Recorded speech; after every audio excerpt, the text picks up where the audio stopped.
Get ready for the San Diego Short Film Festival. The annual event aims to inspire and connect filmmakers to share their unique perspective and creative visions. For more on what the festival has in store, I am joined by Festival Director James Kirby. Mr. Kirby, good morning to you, sir. Good morning. Thank you so much for having me. I'm pleased to be here. It's an honor, sir, to talk movies with you. Specifically, what constitutes a short film? What's the length? 40 minutes or less. 40 minutes or less. So how many entries do we, how many categories, how many entries? So we've had over 200 entries into San Diego Short Film Festival, and this weekend's event will, in 2 days of 5 blocks each, Saturday and Sunday, there's 74 films that'll be screened in all, which is the beauty of short films. The average running time is going to be about 17 minutes. We have some as short as 2 minutes. You can, and in an era where people are showing no restraint when it comes to making major motion pictures, where I don't know what film I was in for 3.5 hours just recently, but there's an art to telling your story succinctly, is there not? That is absolutely right, and so that's one of the things that at San Diego Short Film Festival we really strive to support and bolster amateur, student, and professional filmmakers who want to tell that story in a succinct way. Rising action, falling action, conclusion, sometimes in 3 minutes. What makes a good filmmaker in your view? I know that's a pretty wide open question, but what is the gift that you're looking for when you sit down and judge a film? I think that's an excellent question. For us, it's the ability to tell a story. We have filmmakers who submit that are professional filmmakers who want to make a short either as a proof of concept or as a springboard, and we have students, high school students sometimes, who have a passion project that they've written, that they do themselves, sometimes on a smartphone. So for us, it's, have you told a story? Have you identified what the conflict is? And have you clearly shown the resolution? Which some people got it and some people don't. Absolutely. And some stories are immaculate, but they don't have the budget, and it consequently doesn't look quite as good as a film that looks great, but maybe doesn't have the heart and soul of the one that doesn't have the budget. How do you square that circle? So it's interesting because our selection committee and our judges are diverse, and that was one of the things we sought out. One guy likes horror, one guy likes rom-coms, whatever. Right.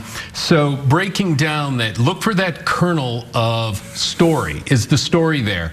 So we have an amateur category, we have an professional category, because obviously they're different. But as long as that story is there, we see that character on his or her journey with resolution at the end, either happy or sad. That's what we look for, and we can overlook certain technical problems that we then, point out in discussions. Right. As long as that story's there and the audience reacts to it. Because that's the big part of this, right? Is sharing ideas and sharing visions and sharing how-tos. For us, that's exactly right. In some instances, as I indicated, with professional filmmakers, you really separate the wheat from the chaff. But with those students, there are some we send notes back and say, okay, maybe next time this, that, and the other.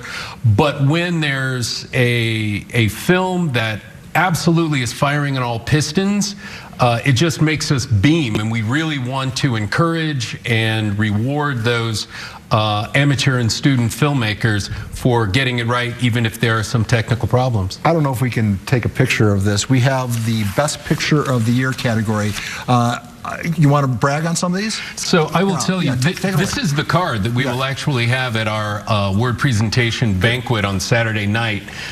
This is the Best Picture of the Year card. And so some of these films are outstanding. Films that audience We dropped the banner, so you can show that up to the... Show that up. I don't know if we can zoom in. Or please continue. I'm sorry. No, it's all good. The Amends of the Father is a gripping redemption drama, written, directed, produced, and starring Steven Sorrentino, who'll be at the festival. Lukey and the Lights is a heartwarming animated film that was this close to Oscar contention. Whoa. Toby Cochran is the filmmaker there, and he'll be around. Meal Ticket, Neighborhood Alert.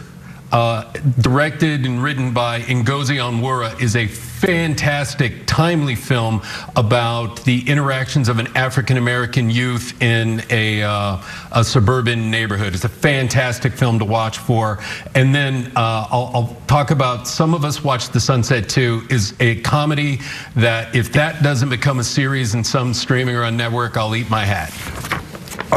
Oh, those are big words. Especially, listen, before we go, tell people how they can watch. So you can find information at kirbysone.com, one word, or on our Instagram at San Diego SFF, Short Film Festival. We still have tickets, but they're going fast for Saturday and Sunday as well. We have all that up on our website as well, everybody. All right, thanks so much for rolling in. I wish you a successful festival, and I'd love to talk film with you anytime.